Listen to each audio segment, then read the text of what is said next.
Tolérance zéro à l'encontre des militants du RHDP ayant présenté des candidatures indépendantes lors de la dernière élection législative.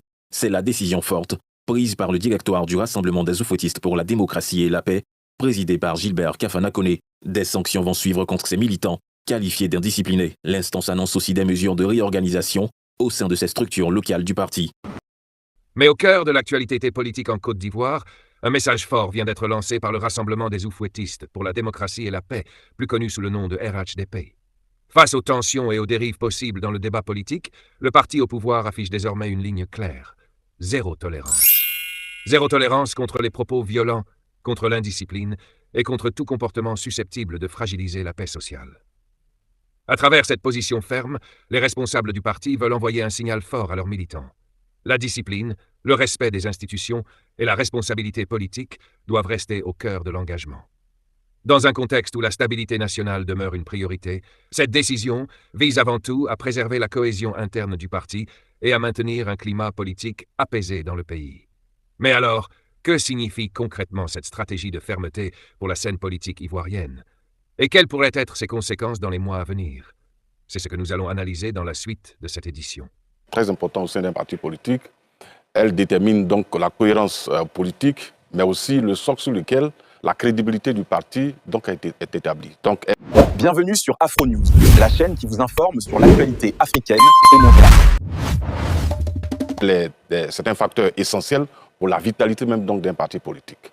Alors, ce qui s'est passé, c'est que la direction donc, du parti, après avoir mis en place un processus de sélection donc, des candidats pour les élections donc, législatives passées, des militants, de hauts cadres donc, ainsi que des militants ont décidé donc d'aller en candidature indépendante.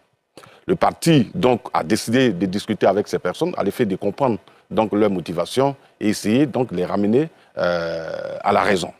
Après donc ce processus, certains se sont donc retirés, mais un grand nombre, donc environ 180 candidats indépendants issus donc du RHDP, sont allés à ces élections.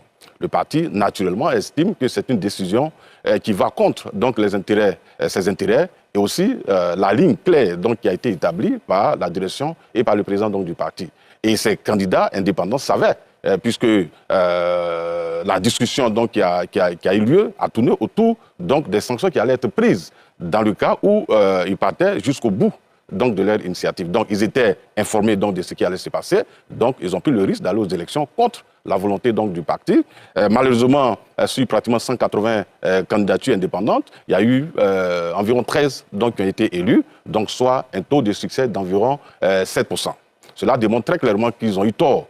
Ces nombreuses candidatures indépendantes, elles ont eu tort, donc de braver la décision donc, du parti. L'échec, il est là, et donc ils doivent en tirer les conséquences. Donc la décision qui a été arrêtée, c'est de les sanctionner. C'est tout à fait normal, parce que sans la discipline au sein donc, du parti, la vitalité même du parti sera donc mise en jeu. Et donc, naturellement, la direction donc, du parti a décidé de les sanctionner. Et c'est cette décision malheureuse donc, qui va contre ces candidats. D'accord. Bien sûr, le téléphone reste ouvert dans cette émission. Donc, vous pouvez nous appeler pour poser une question ou donner votre avis. Bernard Nzikokora, on comprend, on entend ce que vous venez de dire. La question, ça va être pourquoi maintenant? Et qu'est-ce qu'on fait au sein d'un parti des ambitions politiques personnelles? Parce qu'il y a au sein des partis, les gens, quand même, les militants ont droit à oui, naturellement, au sein d'un parti politique, il y a le choc des ambitions. Mais les ambitions donc, personnelles ou les intérêts personnels ne peuvent pas être au-dessus de l'ambition même du parti et des intérêts donc, du parti.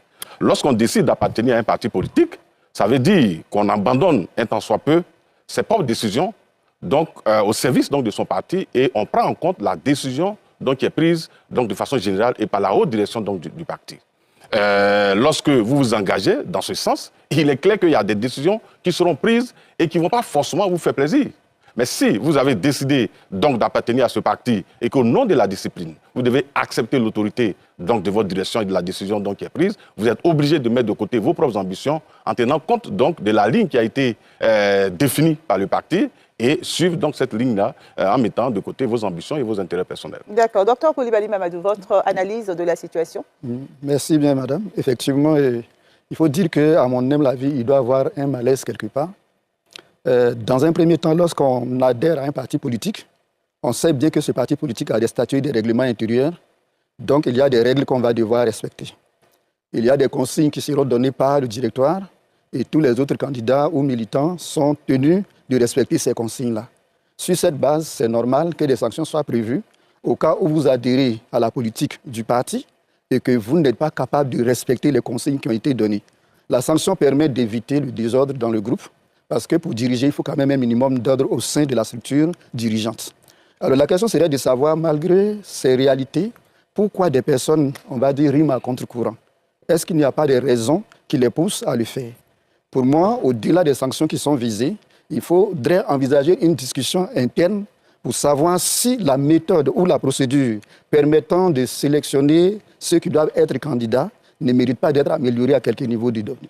Peut-être que ces indépendants estimaient être ceux qu'il fallait désigner pour représenter le parti et le processus de désignation ne leur a pas permis de s'exprimer et d'accéder, on va dire, à ce niveau-là. S'interroger aussi sur la nature de la sanction mérite d'être observé. Ils seront sanctionnés comment? Parce qu'en 2023, je pense que le même scénario s'est produit. Certains avaient été sanctionnés et après, ils ont été graciés, ils sont revenus dans le parti. Alors, si le même scénario se reproduit chaque fois qu'il y a des élections, finalement, on aura l'impression que ces sanctions n'ont pas d'effet. Moi, je pense que la solution dans ce cas, c'est de ne pas envisager directement la sanction, mais c'est de revoir le processus qui permet d'identifier les candidats en intégrant la base dans la prise de décision au sommet. La dernière fois, je crois que vous avez posé la question de savoir s'il fallait procéder à des primaires. C'est une voie possible, mais il faut écouter la base dans le choix de ceux qui vont être candidats au nom du parti dans la localité. Parce que si ces indépendants au sein du parti arrivent à se faire élire, cela voudrait dire qu'ils ont un soutien dans la base. Et donc, si la base avait été écoutée au moment où on sélectionnait ceux qui devraient être candidats, on ne se serait pas retrouvé certainement... Le Rassemblement des Oufouettistes pour la démocratie et la paix, RHDP, affiche désormais une position ferme et sans ambiguïté. Zéro tolérance face aux actes d'indiscipline, aux propos incitant à la violence et à tout comportement jugé contraire aux valeurs fondamentales du parti.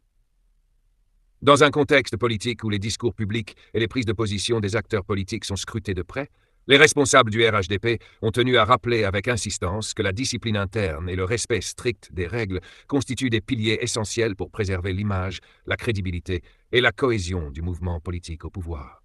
À travers ce message clair, la direction du parti envoie un signal fort à l'ensemble de ses militants et sympathisants.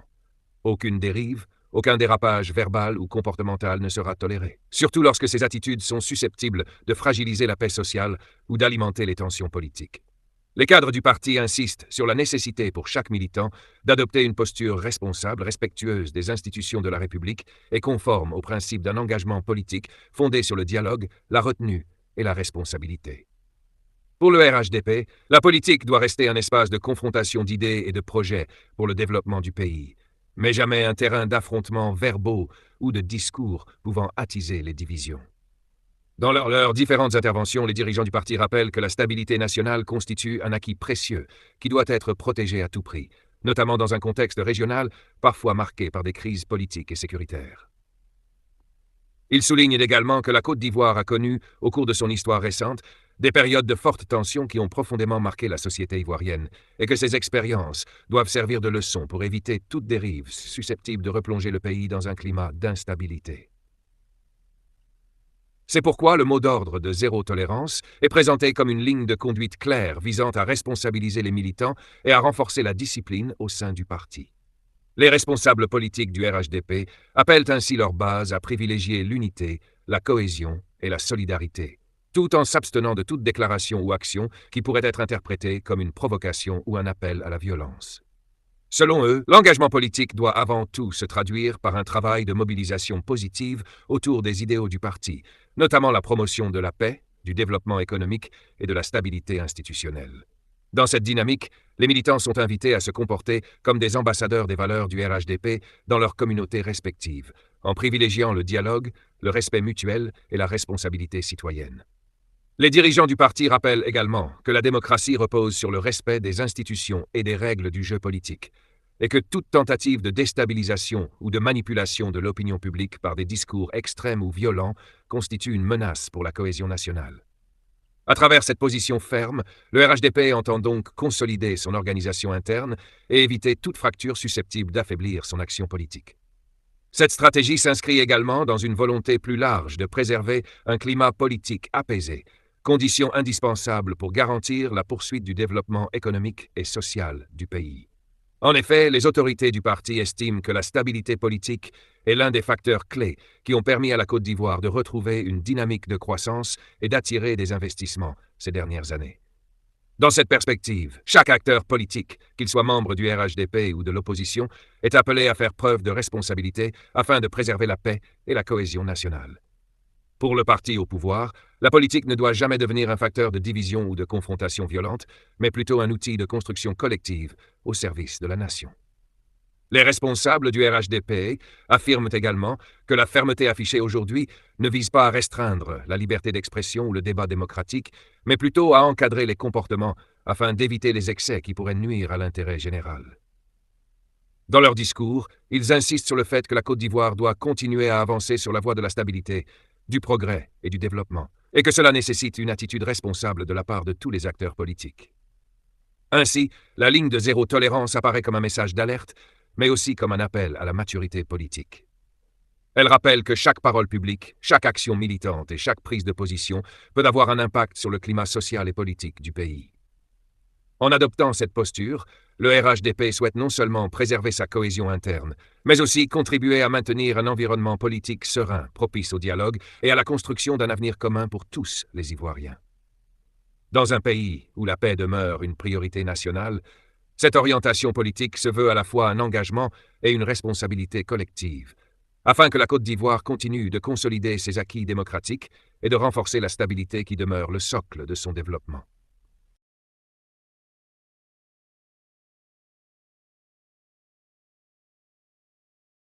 On les connaît. Donc voilà ce que moi je vous ai dit. OK. Merci beaucoup Ben Karamoko pour votre appel et votre participation à cette émission. Serge Patrick de Souza, votre avis sur la question? Evelyne, je pense qu'on ne va pas répéter ce qu'il a dit, c'est normal. Un parti politique est avant tout une association, c'est une organisation, il y a des règles qui établissent cette organisation. Et je pense même que ce qui est traditionnel en Côte d'Ivoire, quand il y a ce genre de choses, il y a toujours des engagements qui sont pris par les différents militants. Au cas où le choix n'est pas porté sur ces militants-là, ils doivent vraiment s'engager à suivre les lignes du parti. Donc je pense que c'est normal. C'est normal qu'il y ait des sanctions. Après, effectivement, il y a une question de fond. Est-ce que la base militante est vraiment satisfaite? D'autant plus qu'on a quand même 13 candidats qui sont élus. C'est 13 sièges que le RHDP a perdu. C'est énorme et c'est vraiment important. Donc il faut revoir comment est-ce qu'au niveau des choix des candidats, il y a des localités où ça fonctionne, mais peut-être dans d'autres localités, il y a certainement des soucis. Par contre, moi, j'essaie d'aller un peu plus loin. Allez-y. Ce que j'observe surtout, c'est que cette année, on a l'impression qu'il y a plus de rigidité dans les années précédentes. Oui, quand il est élu, on essaie de voir comment on négocie pour que les sanctions soient levées ou alors on ne sanctionne pas un peu trop. Mais cette fois-ci, il y a une communication qui est faite autour de la sanction de sorte à ce qu'on se dise, mais finalement, est-ce que le RHDP est en train de préparer une autre phase de son existence? C'est-à-dire que là, nous tous, on observe, vous avez vu qu'en 2020, il y a eu un grand débat sur qui va succéder au président de la République. Je pense même que pour le choix de celui qui va être candidat du RHDP, comme candidat à l'élection présidentielle. Il y a eu ce débat-là. Finalement, c'est le président de la République qui a été choisi. Après, on a vu ce petit débat-là pour le dernier gouvernement qui sera Premier ministre. En fonction de cela, les observateurs allaient faire une certaine analyse pour voir est-ce que ce n'est pas le successeur qui est là. Donc je me dis que d'ici le temps, jusqu'à ce niveau, c'est certainement parce qu'on prépare cette transition-là. Donc, pour préparer cette transition, il faut de la discipline, il faut montrer l'exemple et dire que quand le moment viendra où il s'agira de poser ce genre de questions sur qui prendra la suite, il faille qu'il y ait moins de voix qui s'opposeraient justement à la décision du parti. Donc moi, c'est vraiment cet aspect des choses que je regarde plus. Très bien. Alafé Ouakili. D'accord. Moi, je veux noter que, à ce que je sache, pour être maire, député, président de conseil régional ou président de la République en Côte d'Ivoire, il n'est pas nécessaire, aucun citoyen n'est obligé d'être militant d'un parti politique. D'accord. Donc être membre d'un parti politique, militer dans un parti politique n'est pas une obligation. Et je pense que nous tous, on est tombés d'accord sur le fait que lorsqu'on entre dans un parti politique, il faut en respecter les règles. Et ces règles-là, elles sont doublées par des engagements individuels et personnels au moment même des validations des candidatures. Avant cela, si par exemple le parti dit « nous, on ne fait pas ceci », nous, on s'allie à tel parti politique qu'un militant un cadre fait le contraire, sans même être un indiscipliné à une élection, il peut être sanctionné pour n'avoir pas respecté la consigne du parti, à plus forte raison lorsque cette consigne concerne des élections. Deux, ça ne concerne pas que le RHDP. Je pense qu'un ou d'autres partis ont pris déjà des mesures relativement à ces élections législatives. On peut voir que peut-être le RHDP frappe plus fort cette fois-ci par rapport à la succession, mais ça concerne tous les partis politiques et en fonction des situations, les partis politiques, les principaux, en tout cas PDCI, PPACI, PDCI, PPACI ont pris des sanctions. Et du temps du président Bédier, d'ailleurs, des sanctions avaient été prises et c'est le président Thiam qui les avait levées en son temps. Donc tous les partis politiques font face à cela et ces partis-là prennent des décisions et des mesures de cette nature. Et cette fois-ci, le RHDP allait certes plus loin, oui, mais parce que sur 176, il n'y a pas eu 176 élus. S'il y avait eu 176 députés au lieu de 13, oui, un seul, c'est beaucoup. 13, c'est déjà un peu beaucoup. Beaucoup plus que 1. Mais ce n'est pas 176. S'il y avait eu 176 élus, je pense que le RHDP... Pour vous, ça ne représente pas grande chose? Hein? Pour vous, ça ne représente pas grande chose? Ce n'est pas 176, c'est 13 sur 176. 180, il a dit. Hein.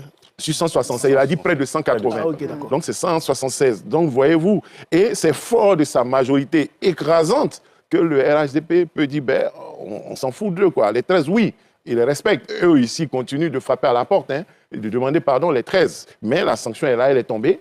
Et on n'a pas parlé de la sanction elle-même. Bon, en quoi consiste-t-elle? On aura l'occasion d'en parler, revenir là-dessus, parce que ceux qui étaient peut-être secrétaires départementaux, secrétaires de section seront remplacés, ils sont blâmés ou autres, mais il y a d'autres mesures.